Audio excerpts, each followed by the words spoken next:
The Nigeria Prize for Literature is one of the biggest prizes, literary prizes in the world. That's no joke at all. That is not an exaggeration. Imagine the winner of a prize taking home 100,000 US dollars every year. Now, that is different from all the expenses around the prize. We're just talking about the take-home prize now, $100,000. That's about 135 million naira right now, thereabouts. Am I right? My math's not so good, but you get the idea. That's a lot of money. And this prize has been on for over 2 decades. Incredible. Kudos to NLNG for supporting literature in Nigeria, in Africa, and it's just such a great thing for Nigerian writers. Well, recently, 11 writers and 11 books have been announced. They constitute the long list for the 2026 Nigeria Prize for Literature. Every 4 years, it's a cycle. You go poetry, children's books, prose, fiction, and then, of course, drama. So every year, they move from one genre to another. This year, it's poetry, and 11 of them have been longlisted. What usually happens is, after the 11, 3 are then shortlisted, and the winner will be picked. Maybe one day on this show, we talk about the judging system, how it is. You know, I've got some experience there, being a judge of the prize not too long ago.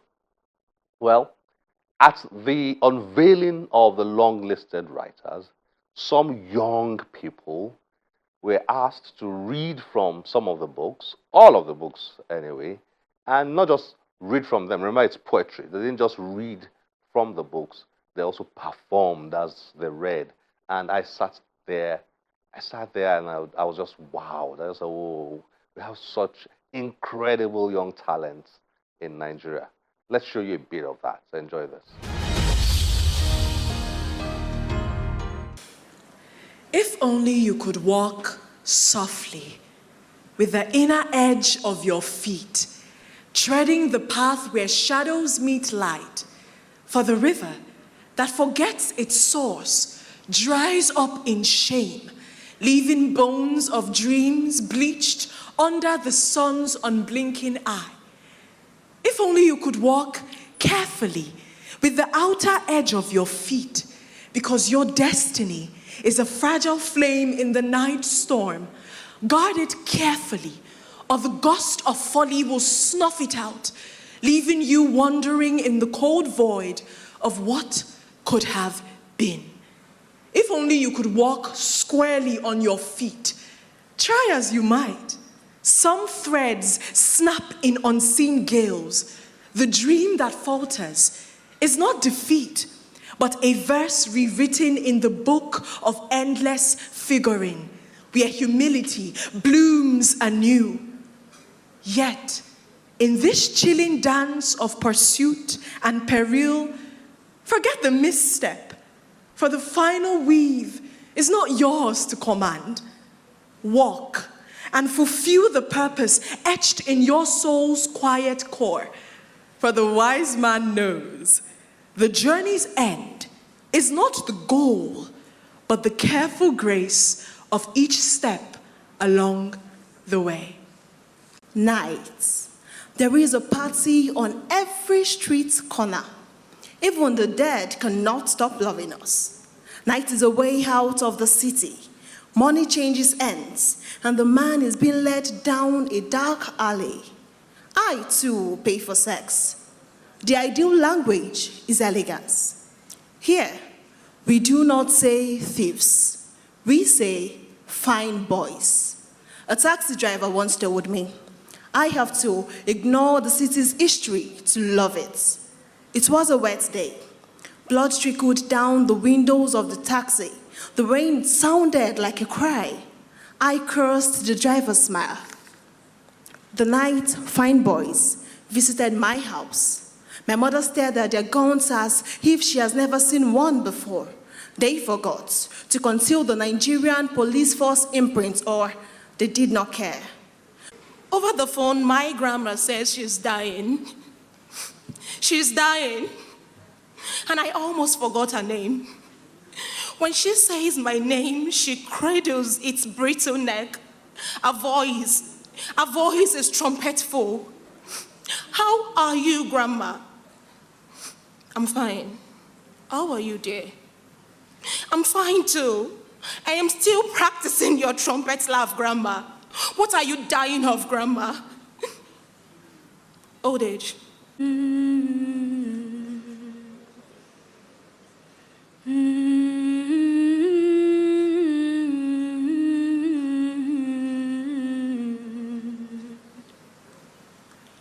We all drank the water. We all drank the water fetched from the same well. But since we grew up, some of us have children and wealth, while others only contend with misery. But how come? How come this disparity among us after we drank the same water from our communal well?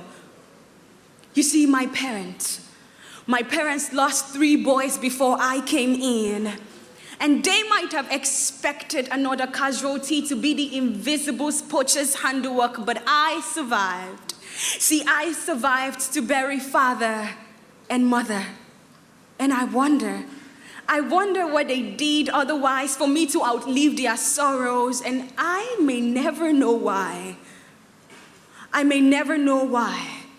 If there is a conclave of powers that determine what comes to life, each according to their wishes, but who are these powerful gatekeepers?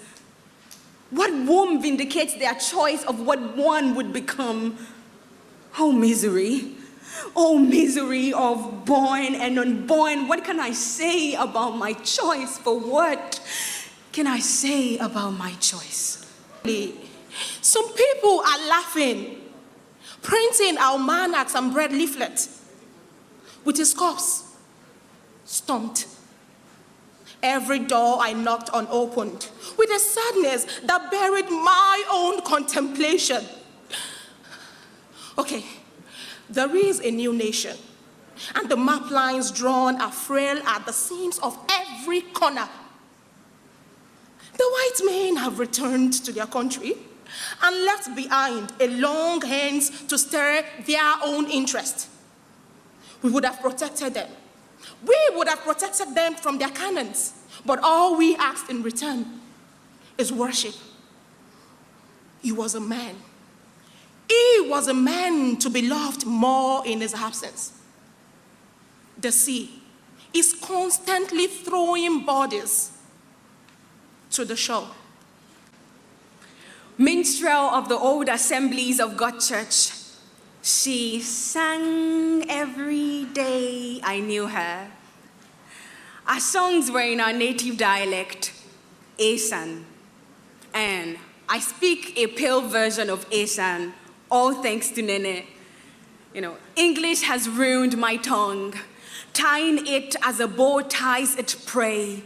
My tongue learnt English under duress, but not hers. Our tongue was untamed. Mine is tangled. She tried to loosen it. She was hard on Asan only when I spoke to her. She hated English. She couldn't speak it either. I no be your mate. That was her favorite broken English. And in my extended family, she was nobody's mate. She was almost 100 when she passed. She was above all of us in time, in memory, in history. So who will tell me stories of the Biafran War? Nene let our memories spill into the room like rain. See, when Gowon's soldiers ransacked our village, they found no evil to shoot, because Nene would hide them. She would hide them in a secret place, a fortress in my grandfather's house built from red mud. I heard it was a bulletproof house.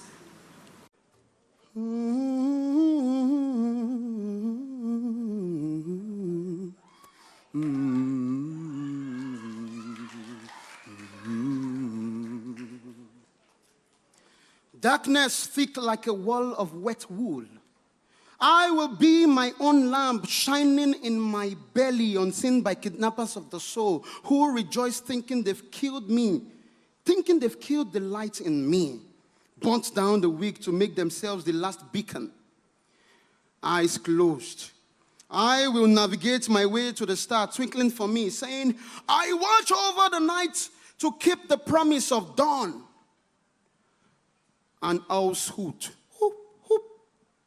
A bat's upside-down prayer, yak. The shriek of the antelope as the lion claps his jaw. The mosquito's patience with the ears. Count for me the hours and the days. Tell me that my faith lie in my hands, cupped for God's mercy. To hell with bearded saviors of God. 2,000 years ago, God the Son told his zealous bodyguards to let little children come to him.